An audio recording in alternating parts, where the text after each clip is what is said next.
एक विधवा के जो है वो मांग पर सिंदूर भरना कितनी बड़ी बात होती है वो आप लोगों को मालूम है दोस्तों, इस समाज को मद्देनज़र में रखती हुई।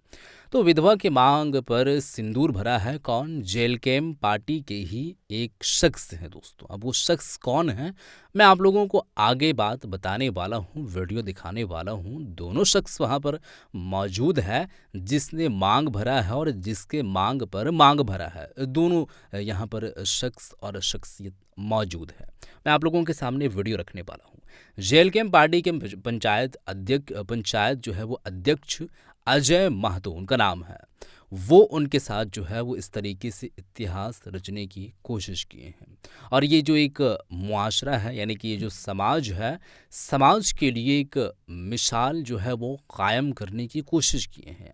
अमूमन तौर पर, आम तौर पर ऐसी कोई जो है वो कदम लोग उठाते नहीं हैं जल्दी जल्दी से। अब खैर, इनकी जो है वो हौसले को दाद देनी पड़ेगी कि ये कदम जो है वो ये उठाए हैं। अब सबसे पहले बिना हम बात किए हुए इधर उधर की वीडियो ही दिखाने वाला हूँ। वीडियो पहले आप देखें, उसके बाद आगे की हम बात कर ही लेंगे। लेकिन पहले आप इस वीडियो को देख लें, आगे हम बात करेंगे आप लोगों से। वीडियो देखें। अभी हमारे साथ मौजूद है भुया द्वारिका पंचायत के जलकम अध्यक्ष अजय महतो और उनकी धर्मपत्नी।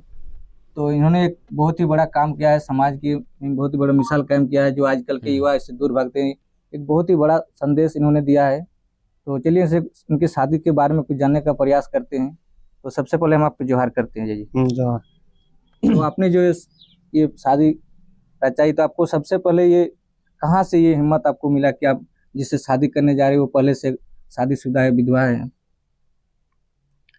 देखिए, सबसे पहले समाज में कहीं न कहीं आज स्त्रियों को शुरू से ही मतलब इतिहास में देखा जाए, सती प्रथा करके जो था, जिसमें स्त्री के साथ जो जिसका हस्बैंड गुजर जाता था तो उसको प्रताड़ित किया जाता था। तो उस सब चीज़ को मैंने पढ़ा, देखा और काफ़ी सारी स्त्रियों से हम मिले भी इस तरह के सिचुएशन से। तो मुझे कहीं न कहीं मन आया 5-6 साल पहले कि अगर हमको कुंवारी और अगर कोई विधवा लड़की मिल जाती है तो हम फर्स्ट प्रायोरिटी विधवा लड़की को ही देंगे, क्योंकि कुंवारी को तो शादी करने वाले काफ़ी सारे लोग रहेंगे, लेकिन इस तरह की लड़की को थोड़ा-सा समाज में अभागी और भी क्या-क्या चीज़ को लेकर के इन लोग ताना मारता और बोलता है, उसको सही जगह नहीं मिल पाता है। इसलिए हमने सोचा कि अगर इस तरह की लड़की अगर कहीं मतलब समय के अनुसार अगर हमको मिल जाए तो हम इसको फर्स्ट प्रायोरिटी देंगे और हम उसी से शादी करेंगे। तो अच्छा, आपने जो शादी की तो इस शादी में घर का सहयोग, आपके रिश्तेदारों का सहयोग कैसा रहा?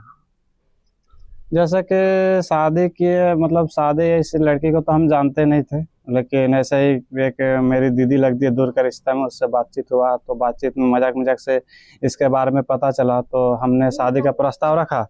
तो शादी का प्रस्ताव रखे तो जिनसे हम बात कर रहे थे वही नाराज़ हो गई और घर के काफ़ी मेंबर भी नाराज़ हो गए। फिर हमने अपने माँ बाप को सुनाया तो उन लोग भी नाराज़गी जाहिर किए। फिर हमने बढ़िया से समझाया कि आखिरकार एक औरत स्त्री को अगर इस तरह से हम लोग दुत्कारेंगे तो उसका जगह कहाँ मिल पाएगा। वो भी किसी की बेटी है, किसी की बहन है, उसको भी जीने का अधिकार है। जो था पास्ट वो तो बीत गया। तो फिर हमने समझाया कि देखिए, जब एक देखा गया अक्सर कि मतलब स्त्री को हमेशा नीचा दिखाया गया। जैसे कि देखा जाता है कि अगर किसी पुरुष का स्त्री अगर गुजर जाती है यानी मर जाती है तो उसको कुंवारी लड़की लोग आसानी से दे देता है, लेकिन वही एक विधवा स्त्री या विधवा जो लड़की होती है उसको कोई भी कुंवारा लड़का शादी करने नहीं खोजता है। लेकिन हमने सोचा कि कुंवारा और ये स्त्री सब वैसा कुछ हमको नहीं लगा, फर्क नहीं देखा। जैसे कि कहा जाता है कि अगर धरती में भी पानी गिरता है तो पूरा कचकच हो जाता है, गीला हो जाता है, लेकिन वो सूख जाता है तो वो अच्छा हो जाता है। सेम उसी प्रकार से स्त्रियां भी होती है, उस समय के साथ सूख जाती है, वो अच्छी हो जाती है और वो एक मतलब वो जिंदगी को आगे क्यों जीते। देखा जाए तो आमतौर पर शादी ब्याह में दहेज का एक बहुत ही बड़ा प्रचलन चल रहा है। आपने दहेज मुक्त शादी किया, तो आप इससे समाज को क्या संदेश देना चाहेंगे?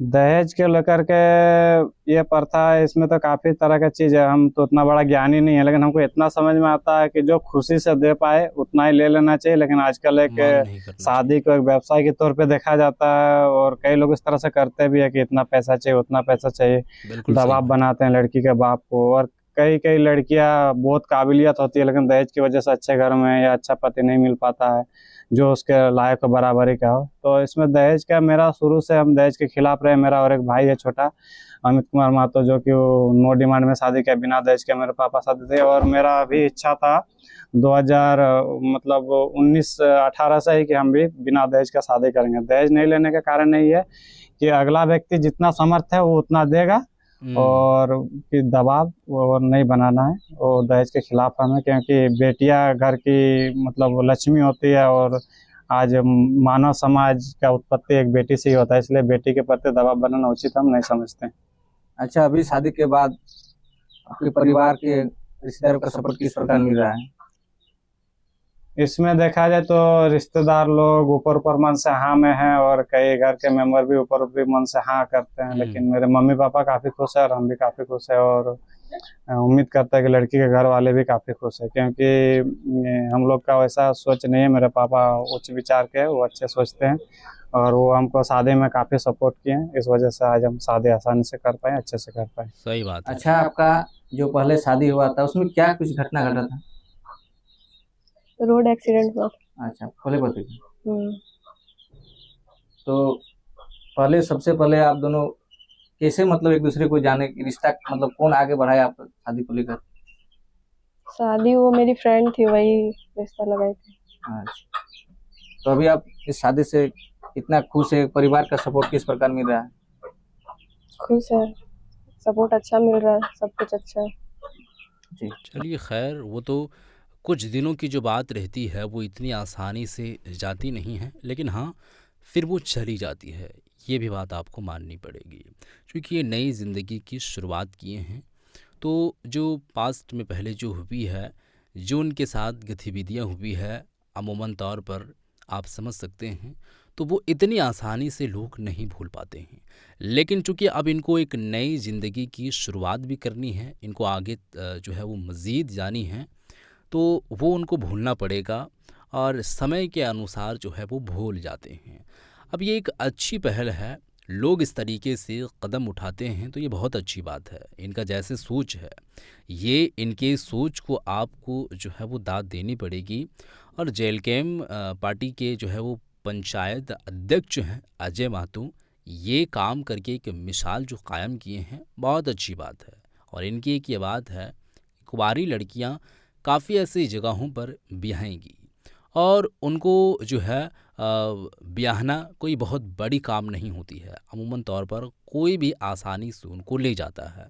लेकिन शादीशुदा एक ब्याही, उनके साथ कोई घटना घटती है और वो विधवा बन जाती है, तो ऐसे सिचुएशंस में उनके साथ कोई जो है वो शादी करना उचित नहीं समझता है।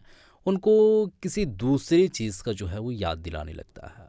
अब जो भी है, लेकिन इतने आसानी से शादी नहीं करते हैं। लेकिन ये लोगों को भूलनी पड़ेगी, और लोग ये भूल जाएंगे, वही बेटर रहेगा जो ये काम करके दिखाए हैं अजय महतो जी।